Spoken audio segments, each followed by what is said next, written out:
Hello, and welcome to my channel. This is a new series I'm doing where I watch a show and then recap it and give it a rating. This will be the recap video. Now I will say for the show I've already seen it, I just simply did a rewatch. This is Game of Thrones Season 1 Review. It starts off in episode 1 with 3 Night's Watch members venturing outside the wall on a mission to track the wildlings, which are the savages that live north of the kingdoms and past the wall. So they go out there and let's just say it doesn't end well, with something happening to the men, and one of them sees something so dark he decides to abandon the Night's Watch and go south. When you become a Night's Watch member, you cannot go south and must take no family. Well, then we go and meet the main cast. Eddard Stark, otherwise known as Ned, and his family, who they call the Starks, and they rule the Northern Kingdom, and he's Warden of the North. And you end up meeting his wife and kids and his bastard son. Bastard means he only has one legitimate parent, and his last name is Snow because he's illegitimate. Then he gets a message saying someone has deserted the Night's Watch. So he goes out and does what needs to be done. The guy's last word is that he's seen the White Walkers, which is insane because... Is it true he saw the White Walkers?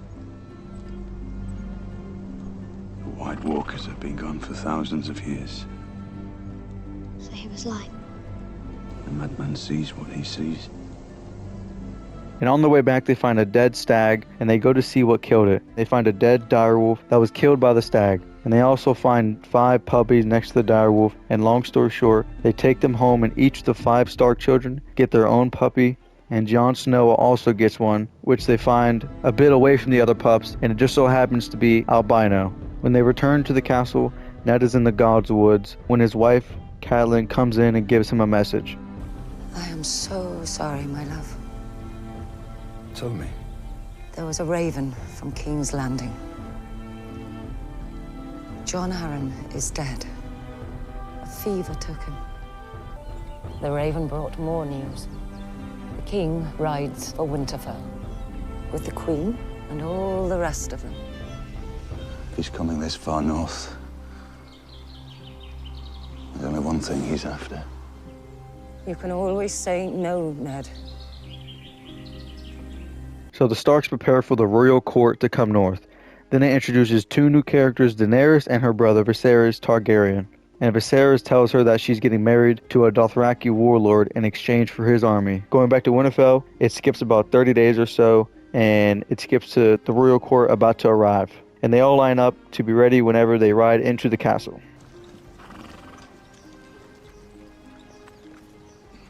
You've got fat.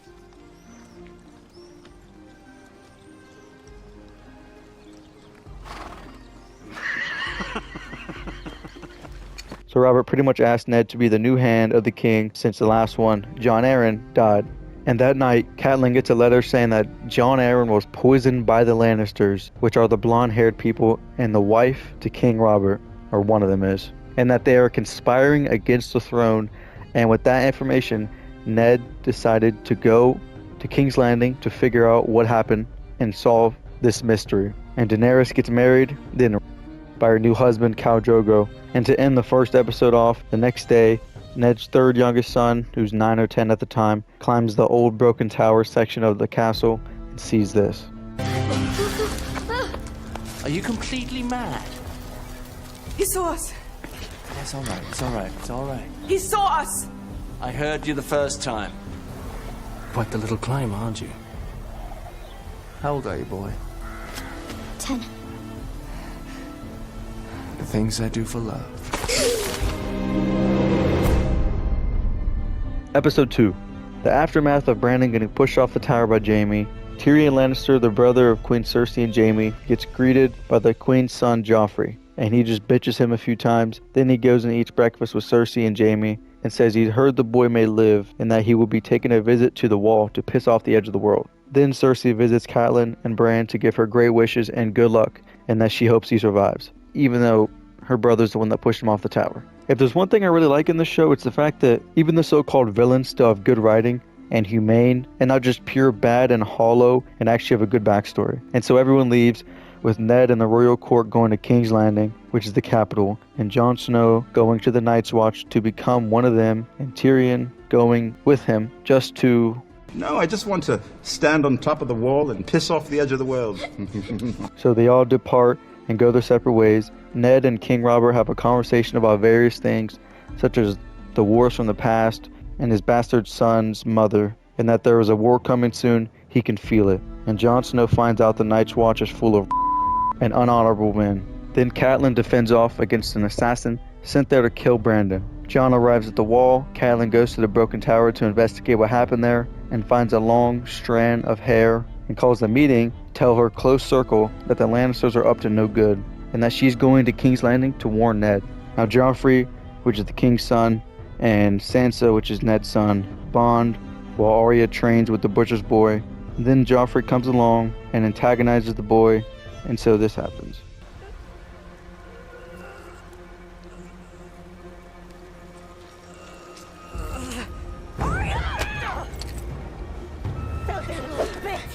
Stop it, both of you! You're spoiling it! You're spoiling everything!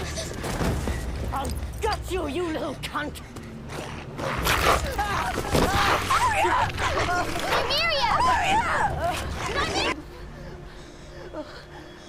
No.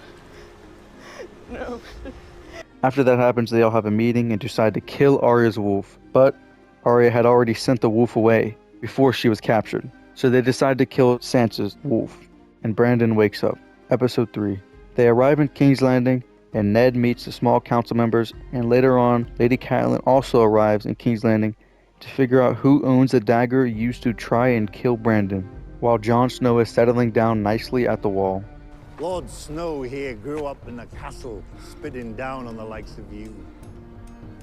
Pip, do you think Ned Stark's bastard bleeds like the rest of us?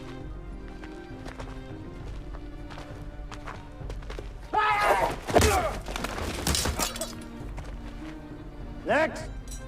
Episode 4. Samwell Tarly arrives at the wall. Sam is a highborn lad who is outlawed by his father and forced to join the Night's Watch, and he immediately starts getting bullied by the men there because he's fat. But Jon steps up to defend him while Daenerys continues her journey with the Dothraki and Ned continues his investigation on Jon Arryn's death. And Tyrion arrives at Winterfell after his trip back from the wall and helps design a straddle for Brandon to be able to ride a horse, even though he's crippled. Ned discovers Robert's bastard son, Gendry, working as a blacksmith in King's Landing. He's the 20th bastard of King Robert. After Tyrion's done designing a straddle for Brandon, he goes south, while Catelyn is also going north, and it turns out they're in the same brothel, and she accuses him of sending the assassin to kill Brandon, because earlier in the episode, she had a conversation with somebody by the name of Littlefinger. Episode 5. Now it starts with Catelyn and Tyrion on their way to her sister's place in the Vale, and they get attacked by some cavemen, really called the tribesmen, but they smell like shit regardless. So that goes on, a few people die, but nobody important, and they survive and make it to the Vale. And the first thing we see is her sister being a nutcase, saying the Lannisters this and the Lannisters that, and put Tyrion in jail to await a trial. Going to King's Landing, they see the ending of a jousting tournament. A guy called Sir Loras Tyrell wins, and Ned continues to get warned about why Jon Arryn died, and the continuous thought of war coming back. And Robert demands that Daenerys Targaryen, who is now pregnant, and her kid dies, but Ned refuses. So he says he's done being Hand of the King. Then Littlefinger approaches him, saying he could take him to see the last person Jon Arryn saw, and he goes to Littlefinger's brothel and finds another one of King Robert's bastards and his mother. So he goes to leave, and Jaime Lannister attacks him and his people, looking for retribution for Tyrion being captured. They duel for a minute, and then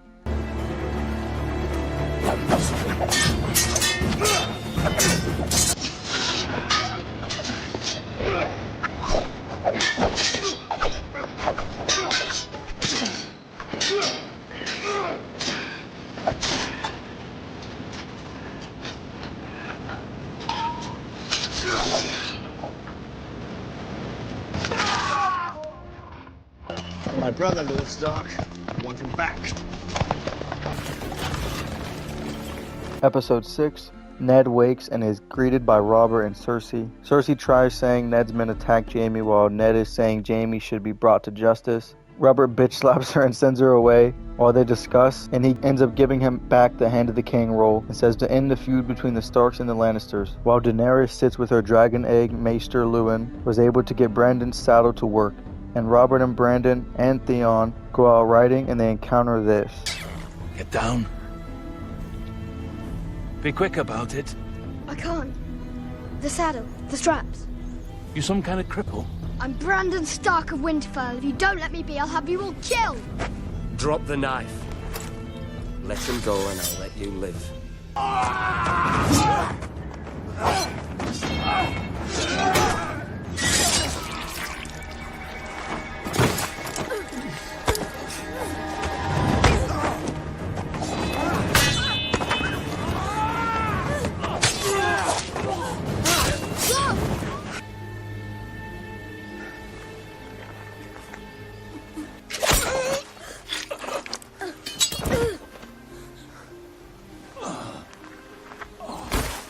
So they take the wildling girl for capture, and Tyrion wakes up on the edge of the cell in the Eyrie and tries to convince the guard to let him out and fails. While Arya continues training and Daenerys eats a horse heart, Tyrion is able to confess his crimes, and so he does, but it's not the crimes they think, and he demands a trial for combat. Robert goes hunting while Tyrion has his trial by combat, and his champion is Sir Bronn, and this happens.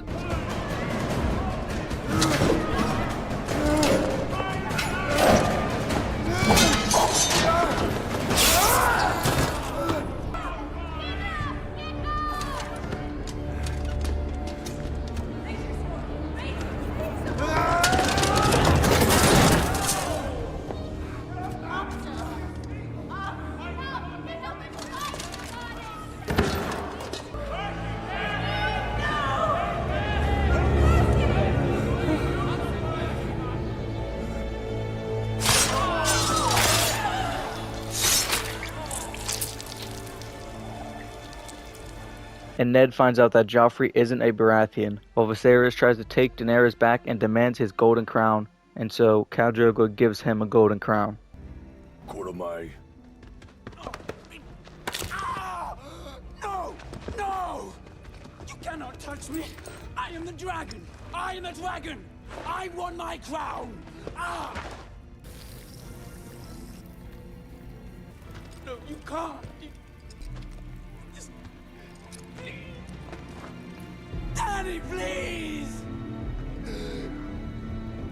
A crown for king.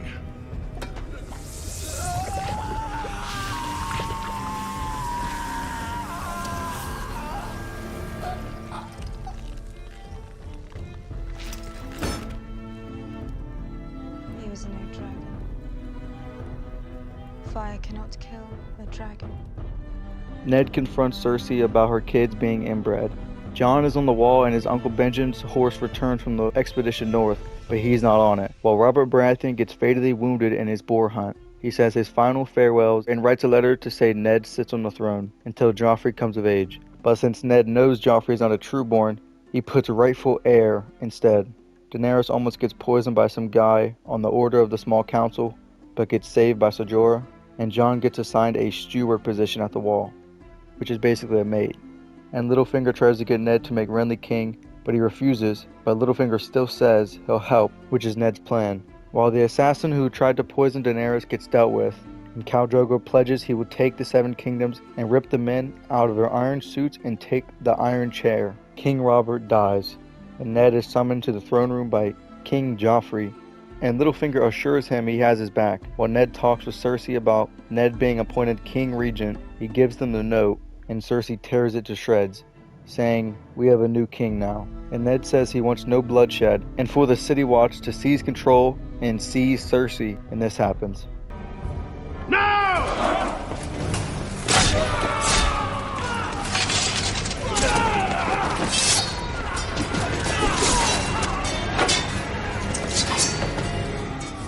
did warn you not to trust me. Episode 8. The Lannisters consolidate power in King's Landing and force Sansa to write a letter to Robb, telling him to swear fealty to Shithead, and Robb says he'll go, but with an army, and to save his dad, while Jon Snow encounters two whites, which are dead men turned by White Walkers, or touched by White Walkers, and learning of his dad's imprisonment, while Tyrion's journey continues to spice up, and he gets captured again by the clan tribes, and bribes them to come with him in return for wealth, while Khal Drogo sustains a wound from a duel that he promises to treat. Episode 9. Now we all know episode 9s on this show don't go particularly well. Foreshadowing. Varys tries to convince Ned to confess that Joffrey is the true heir to the throne and king, but Ned refuses, while Robert has to pay a toll to the Freys, who own the river crossing, to be able to march down south and go to war. We also get the reveal that Maester Aemon is really Aemon Targaryen, brother to Aegon in A Knight of the Seven Kingdoms, which is a prequel to Game of Thrones. Khal Drogo then falls from his horse and is bound to die, so Daenerys tries to have him saved using blood magic from a witch she saved, while Tyrion plays a game describing his last relationship. My brother Jaime and I were riding when we heard a scream. She ran out onto the road, clothes half torn off, with 2 men on her heels. Jaime scared away the men easily enough while I wrapped her in my cloak. She was a wheelwright's orphan, and she was hungry. Together we finished off 3 chickens and a flagon of wine. Impossible as it seems, there was a time when I was unaccustomed to wine. I forgot how afraid I was around girls, how I was always waiting for them to laugh at me, or look away embarrassed, or ask me about my tall, handsome brother. I forgot about everything but Taisha. And somehow I found myself in her bed. For 3 chickens, I should hope so. And by morning, I was deep enough in love to ask for her hand. A few lies, a few gold coins, 1 drunken septon, and there you have it, man and wife. For a fortnight anyway, until the septon sobered up and told my father. First, my father had Jaime tell me the truth. Jaime had arranged the whole thing. The road, the rapers, all of it. And after my brother confessed, my father brought in my wife and gave her to his guards. He brought me into the barracks and made me watch. The next day, Tyrion goes to war, but accidentally gets knocked out by his own men, but they win the battle. At this point, the Lannisters and the Starks are fully at war, and they win the battle, but at what cost? Robb was somewhere else and was able to capture Jaime Lannister, but Arya is still on the run in King's Landing, and she gets word from a peasant that they're taking the hand to the Sept of Baelor to confess, and Ned stands there, getting screamed at by the small folk of King's Landing, and confesses that Joffrey is the one true king, in order to save his daughters and potentially himself when this happens. But they've the soft hearts of women. So long as I am your king, treason shall never go unpunished. Sir Ilyn, bring me his head.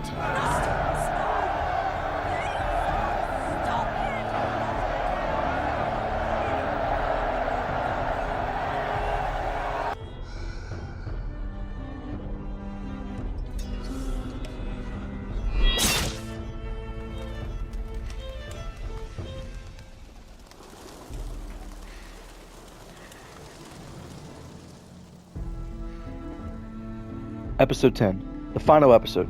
It starts with Bran having a dream and saying Ned is in the crypt, the graveyard below Winterfell, but he hadn't received the news yet. But then they do, and it cuts to Catelyn and Robb finding out, and they both grieve immensely. Then we go to Joffrey in the throne room. Long story short, he has a man's tongue cut out, and shows Sansa her dad's head on a spike, and says she will obey. And the ceremony for this happens. Why should they rule over me and mine from some flowery seat in the south? What do they know of the war or the Wolfswood? Even their gods are wrong. There sits the only king I mean to bend my knee to. The King of the North!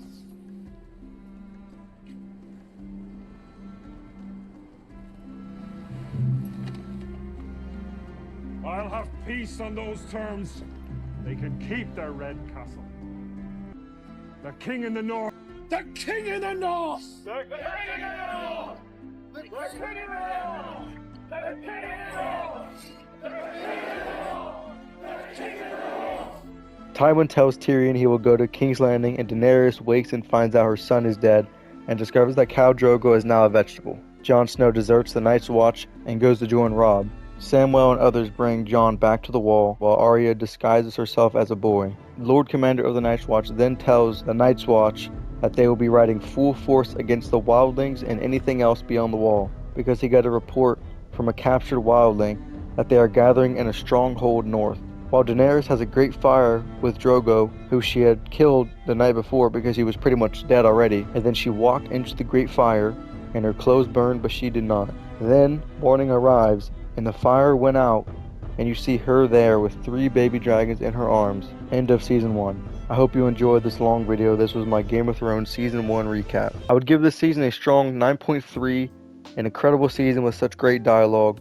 Obviously there are things that I left out or missed, and I was writing this as I was watching it again. If you are watching this, I assume you have seen the show. In my opinion, it is the best show of all time. Make sure to like and subscribe for more, and comment what other shows I should do. Things like this take an extremely long time to do, so any feedback will be received well no matter what. Also consider subscribing because this took hella long, and likes if the video does well so I do another one of these. Thank you for watching.